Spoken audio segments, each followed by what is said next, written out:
नमस्कार, एक बार फिर से स्वागत है आपका आपके अपने YouTube चैनल उत्तराखंड एग्ज़ाम गुरु में। दोस्तों, जैसा कि हमने आपसे वादा किया था कि हम नायब तहसीलदार में चयनित अभ्यर्थी की मेंस की कॉपी को आपके समक्ष लेके आएंगे, क्योंकि किस तरह से उत्तराखंड लोक सेवा आयोग मार्किंग करता है वो आपको इस कॉपी से देख के पता चल जाएगा। चलिए, सबसे पहले हम कॉपी पे नज़र डालते हैं। चलिए, सबसे पहले तो हम मार्क्स देख लेते हैं कि अभ्यर्थी के टोटल मार्क्स कितने हैं। ये जो कॉपी है ये लोअर पीसीएस के सेकंड वाले पेपर की ऐसे और प्रिसाइज राइटिंग जो है उसकी कॉपी है। इसमें देखिए 5 प्रश्न हैं। इसमें 29, 30, 26, 19 और 29 इस तरह से मार्क्स मिले हैं और 125 कुल अंक आए हैं out of 200। 125 marks out of 200 इसमें कुल मार्क्स मिले हैं। तो इस प्रश्न पत्र में, द्वितीय प्रश्न पत्र में जो ये कॉपी है इसमें मार्किंग इस तरह से होती है। देखिए, लोअर पीसीएस का जो पैटर्न है आपको पता होगा, 2 पेपर उसमें मेंस में होते हैं। प्री के विषय में फिर हम चर्चा करेंगे, तो पहले हम इस पर चर्चा करते हैं। देखिए, ये जो कॉपी है ये आपकी समक्ष है। इसमें सबसे पहले ये है आपकी ऐसे वाला जो पेपर होता है उसकी ये कॉपी है। इसमें पहला प्रश्न है निबंध लेखन या ऐसे पे। तो इसमें आपको कुछ टॉपिक दिए जाते हैं और उसमें आपको 400 शब्दों का एक निबंध लिखना होता है जो 50 अंकों का होता है। तो देखिए, ये इन्होंने निबंध लिखा है इस तरह से। निम्नलिखित में से किसी एक विषय पर 400 शब्दों में निबंध लिखिए। पहला है भारतीय साहित्य समाज का अंतर संबंध, दूसरा है समान नागरिक संहिता आवश्यकता और औचित्य, तीसरा है भारत में महिलाओं की सामाजिक स्थिति और चौथा है हिंदी साहित्य के विकास में उत्तराखंड के रचनाकारों का योगदान, और अगला है पर्यावरण और जैव विविधता, और अगला है प्राकृतिक आपदाएं उत्तराखंड के विकास में बाधक है। तो उत्तराखंड लोअर पीसीएस का ये पेपर है, तो उत्तराखंड से संबंधित भी इसमें प्रश्न पूछा गया है। तो इनमें से किसी एक टॉपिक पे ऐसे लिखना था, तो जो इन्होंने आंसर लिखा है वो लिखा है भारत में महिलाओं की जो स्थिति है उस पर इन्होंने निबंध लिख रखा है। तो प्रस्तावना कहाँ से की है और किस तरह से आंसर लिखा है, तो भारत में महिलाओं की स्थिति पर इन्होंने निबंध लिखा है। देखिए, ये इनका टॉपिक है। तो स्टार्टिंग की है, स्वामी विवेकानंद जी ने कहा था कि किसी भी समाज की वास्तविक परिस्थिति का आकलन उस समाज की महिलाओं की स्थिति के आधार पर लगाया जा सकता है। तो सबसे पहले अपने निबंध को इन्होंने एक महापुरुष हैं स्वामी विवेकानंद जी, सभी जानते हैं, उनके कोटेशन से या उनके वचनों से स्टार्ट किया है। तो महिलाओं की वास्तविक, समाज की वास्तविक स्थिति जो है महिलाओं की स्थिति के आधार पर उसका आकलन लगाया जा सकता है। अब इन्होंने प्राचीन समय की बात कर दी है। प्राचीन समय में भी घोषा, सिकता, अपाला और गार्गी जैसी विदुषी महिलाओं ने के वर्चस्व को ऊपर उठाने का काम किया था। देखिए इन्होंने क्या किया, सबसे पहले प्राचीन काल के संदर्भ में महिलाओं की स्थिति को यहाँ पर बताने का प्रयास किया। अब हमारे समाज में महिलाओं की स्थिति का आकलन इस प्रकार से लगाया जा सकता है। यत्र नार्यस्तु पूज्यते रमन्ते तत्र देवता। एक श्लोक यहाँ पर इन्होंने संस्कृत का डाला है कि जहाँ नारी का पूजन होता है वहाँ देवता बसते हैं, यानी कि हमारा जो साहित्य या हमारा जो संस्कृति है वो इस प्रकार से महिलाओं की स्थिति को बताते हैं। तो ये इन्होंने यहाँ पर एक श्लोक डाल दिया। अब जो टॉपिक है महिलाओं की सामाजिक स्थिति का आकलन आयामों, विभिन्न आयामों के आधार पर लगाया जा सकता है। यथा अब महिलाओं की स्थिति के आकलन के लिए कौन कौन से बिंदु हो सकते हैं, उन्होंने यहाँ पर इसको दर्शाने का प्रयास किया है। महिलाओं की सामाजिक स्थिति का आकलन विभिन्न आयामों के आधार पर लगाया जा सकता है, यथा खेल, उद्योग, राजनीतिक, कृषि, चिकित्सा एवं अंतरिक्ष के क्षेत्र में। तो यहाँ पर महिलाओं की स्थिति को बताने के लिए उन्होंने विभिन्न क्षेत्रों का सहारा लिया है। अब यदि हम अपने राज्य उत्तराखंड की बात करें तो उत्तराखंड की पूरी अर्थव्यवस्था ही महिलाओं के कंधे पर टिकी है।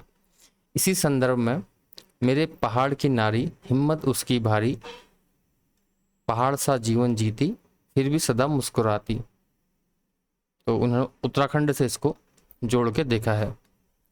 तो ये इन्होंने कुछ पंक्तियां डाल दी, इससे जो अब उत्तराखंड से आगे इन्होंने बढ़ के लिखा है, भारत में महिलाओं की जो स्थिति है, सामाजिक क्षेत्र में अनेक कीर्तिमान स्थापित किया है। इन्होंने लिखा है कि भारत में महिलाएं सामाजिक क्षेत्र में अनेक कीर्तिमान स्थापित कर रही हैं। भारत में प्रमुख महिलाएं यथा मदर टेरेसा, फ्लोरेंस नाइटिंगेल जैसी महिलाओं ने सामाजिक क्षेत्र में जनसेवा हेतु उल्लेखनीय कार्य किया है। उन्होंने यहाँ पर उन महिलाओं का उदाहरण दिया है जिन्होंने सामाजिक क्षेत्र में उल्लेखनीय योगदान दिया है भारत में। और खेलों में वंदना कटारिया का नाम दिया है उत्तराखंड से। भारतीय महिलाओं द्वारा खेलों के क्षेत्र में अद्भुत प्रदर्शन किए गए हैं। उत्तराखंड की वंदना कटारिया ने टोक्यो ओलंपिक में अपनी टीम को कांस्य पदक दिलाने में महत्वपूर्ण भूमिका निभाई है। प्रसिद्ध धावक हिमा दास का भी एथलीट के क्षेत्र में बेहतर प्रदर्शन कर भारत का नाम रोशन किया है। उत्तराखंड की एकता बिष्ट, स्नेहा राणा आदि क्रिकेट खिलाड़ी अच्छा प्रदर्शन कर रही हैं। इन प्रतिभाओं को देखकर ये पंक्तियां महिलाओं पर एकदम सटीक बैठती हैं। एक बालिका विदुषी हो, हर एक बालिका नीति निधान बने, हर एक बालिका नीति निधान बने, सुपुनीता होकर मनोवृत्ति उत्तुंग शिखर स्पर्श करे। तो ये कविता की कुछ पंक्तियां इन्होंने फिर ऐड की हैं। ये कविताओं की पंक्तियां ऐड करने से जो आंसर राइटिंग होती है, खासकर निबंध में कविताओं का और किसी जो महान महापुरुष हैं उनकी बातों का, कोटेशंस का अच्छा फर्क पड़ता है, अच्छा इम्पैक्ट पड़ता है। और विशेषकर साइंस के जब ऐसे आप लिखते हैं तो उसमें डेटा का और फैक्ट्स का बड़ा अच्छा प्रभाव पड़ता है। चलिए, सामाजिक क्षेत्र की अगर निबंध की बात करें तो इसमें कविताएं और कोटेशंस या जो कथन होते हैं किसी महापुरुष के, वो काफ़ी मायने करते हैं। देखिए, राजनीति के क्षेत्र में अब देखिए सल्तनत काल में ले गए, ये प्राचीन से ले रहे हैं, बीच में मध्यकाल भी इन्होंने ऐड किया है और वर्तमान भी यहाँ पर ऐड कर दिया है। राजनीति के क्षेत्र में सल्तनत काल में रजिया सुल्तान तथा मुगल काल में महिलाओं की स्थिति, इन्होंने मध्यकाल में महिलाओं की स्थिति के बारे में भी बताया है। देखिए, प्राचीन काल में वहाँ पर अपाला, घोषा मुद्रा, विदुषी महिलाओं का नाम लिया और मध्यकाल में इन्होंने रजिया सुल्तान का नाम लेकर प्राचीन काल, मध्यकाल दोनों को कवर करने का प्रयास किया है। ये अच्छे उत्तर के संकेत हैं कि आप सभी युगों को पहले से लेते हुए आ रहे हैं और स्थिति को बताने का प्रयास कर रहे हैं। देखिए, सामाजिक स्थिति महिलाओं से उच्च थी। इन महिलाओं की स्थिति जो है सामान्य महिलाओं से उच्च थी। इन्होंने ये बताने का ये प्रयास किया है कि जो मुगल काल की जो महिलाएं हैं उनसे सामाजिक स्थिति इन महिलाओं की उच्च थी।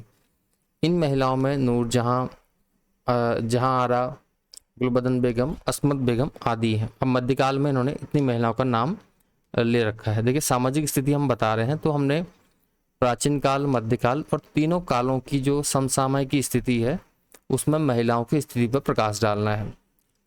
तो ये इन महिलाओं के नाम यहाँ पर लिए गए हैं। वर्तमान समय में उत्तराखंड में प्रथम विधानसभा महिला अध्यक्ष श्रीमती ऋतु खंडूरी, रेखा आर्या तथा भारत के संदर्भ में सोनिया गांधी, निर्मला सीतारमण, ममता बनर्जी आदि महिलाओं ने राजनीतिक क्षेत्र में उच्च स्तर पर अपनी पहचान बनाई है। क्योंकि स्टेट लेवल का एग्जाम है तो उन्होंने महिला सशक्तिकरण में उत्तराखंड की महिलाओं की स्थिति को भी यहाँ पर बताने का प्रयास किया है। इस परिस्थिति में महिलाओं की स्थिति को देखकर लगता है कि नारी तुम केवल श्रद्धा हो, विश्वास रजत नभ पग तल में, पीयूष स्रोत की बहा करो जीवन के सुंदर समतल में। तो ये जो कविताएं इन्होंने बार बार ऐड की हैं, इनसे जो है आपके निबंध को अच्छा बल मिलता है, मार्किंग में फ़र्क यहाँ पर पड़ जाता है। क्योंकि एग्जामिनर जो होता है वो एक ट्रेडिशनल निबंध को देख के बोर हो चुका होता है, तो उसको यहाँ पर कुछ ऐसे चीज़ें या कविताएं डाल के या कुछ पंक्तियां डाल के थोड़ा सी एग्जामिनर को यहाँ पर खुश करने का प्रयास किया जा सकता है। चलिए, भारतीय महिलाओं में औद्योगिक क्षेत्र को आगे बढ़ाने की अपार क्षमता। आप देखिए, खेलों का क्षेत्र ले लिया, राजनीतिक क्षेत्र ले लिया, प्राचीन काल का क्या था मैटर वो ले लिया कि क्या स्थिति थी महिलाओं की प्राचीन काल में। अब देखिए भारतीय महिलाओं की औद्योगिक क्षेत्र में, कॉरपोरेट में क्या स्थिति है। अब सामाजिक स्थिति का मतलब ये है कि हर क्षेत्र में महिलाओं को आगे की स्थिति क्या है। औद्योगिक क्षेत्र में आगे बढ़ाने की अपार क्षमता है, जिसका जीता जाग रहा है रोशनी नडार, चंदा कोचर, इंदिरा नूई। देखिए इन लोगों ने इन कॉरपोरेट जगत की जो नामी गिरामी हस्ती महिलाएं हैं भारत की, उनका नाम ले लिया है। अब अंतरिक्ष में देखिए, अंतरिक्ष क्षेत्र में सुनीता विलियम्स का नाम ले रखा है, और कल्पना चावला। जो आपने जो एग्जाम्पल दिए हैं, इससे क्या होता है, आपके इसमें फैक्ट्स जुड़ते हैं और आपको नॉलेज कितनी है ये भी इसमें जाहिर होता है। चलिए अब इन्होंने आगे क्या लिखा है, परंतु। अब देखिए परंतु आ गया है, परंतु समाज के कुछ लोगों द्वारा महिलाओं की स्थिति को प्रभावित किया गया। सबसे पहले तो इन्होंने वर्तमान, प्राचीन से लेकर वर्तमान स्थिति के बारे में बताने का प्रयास किया, से लेकर वर्तमान की स्थिति के बारे में बताने का प्रयास किया। अब परंतु से निबंध में एक क्लाइमेक्स जिसको कहते हैं वो आएगा। परंतु समाज के कुछ लोगों द्वारा महिलाओं की स्थिति को दुष्प्रभावित किया जा रहा है। दहेज उत्पीड़न, तेजाब डालना, घरेलू हिंसा जैसी कुरीति ने समाज के आधे यानी कि समाज के आधे अंग को यानी कि महिलाओं को कष्ट पहुंचाने का कार्य किया है। यद्यपि सरकार द्वारा इस दिशा में कठोर कदम उठाए गए हैं। अब देखिए संवैधानिक और कानूनी प्रयास क्या हुए हैं महिलाओं की स्थिति को आगे बढ़ाने के लिए, वो यहाँ पर डाला गया है, वो बहुत जरूरी भी है डालना। जैसे घरेलू हिंसा से बचाव अधिनियम 2005 है, उसके बारे में यहाँ पर मेंशन किया गया है। अब देखिए इससे क्या जाहिर होता है, अभ्यर्थी को राजनीति की कितनी समझ है या पॉलिटिकल साइंस उसने कैसे पढ़ी है, तो वो चीज़ यहाँ पर कोरिलेट करनी आवश्यक है। निष्कर्षतः यह कहा जा सकता है, क्योंकि छोटा निबंध है तो इसको जल्दी समराइज करने का प्रयास यहाँ पर किया गया है, 400 शब्दों में लिखना है। तो निष्कर्षतः यह कहा जा सकता है कि महिलाओं की सामाजिक स्थिति में निरंतर सुधार हो रहा है। इस दिशा में बुद्धिजीवी लोगों, स्वयंसेवी संस्थाओं द्वारा तथा सरकारों द्वारा महिलाओं को हर क्षेत्र में आगे बढ़ने हेतु प्रोत्साहित किया जा रहा है। अब देखिए यहाँ पर किस तरह से लिखा है कि बुद्धिजीवी लोग, एनजीओ, स्वयंसेवी संस्थाओं, सबको यहाँ पर ऐड किया कि कौन कौन प्रयास है महिलाओं की स्थिति को आगे बढ़ाने के लिए, कौन कौन सी संस्थाएं और बुद्धिजीवी लोग प्रयासरत हैं। अब इसी क्रम में महात्मा द्वारा, गांधी जी द्वारा कही गई कुछ पंक्तियां हैं। देखिए स्त्री पुरुष की गुलाम नहीं, उसकी अर्धांगिनी, सधर्मिणी तथा सहयोगी है। तो महात्मा गांधी जी की लाइन यहाँ पर ऐड कर दी है। तो उससे क्या हो गया है, ये बहुत पुरानी और फेमस लाइन है कि स्त्री पुरुष की गुलाम नहीं, उसकी अर्धांगिनी, सहधर्मिणी और मित्र है। अब देखिए संप्रति एक सकारात्मक सोच के साथ महिलाओं के उत्थान की ओर यहाँ पर इन्होंने अपने निबंध को शायद समाप्त करने का प्रयास किया है, और अगला उत्तर यहाँ से स्टार्ट होता है।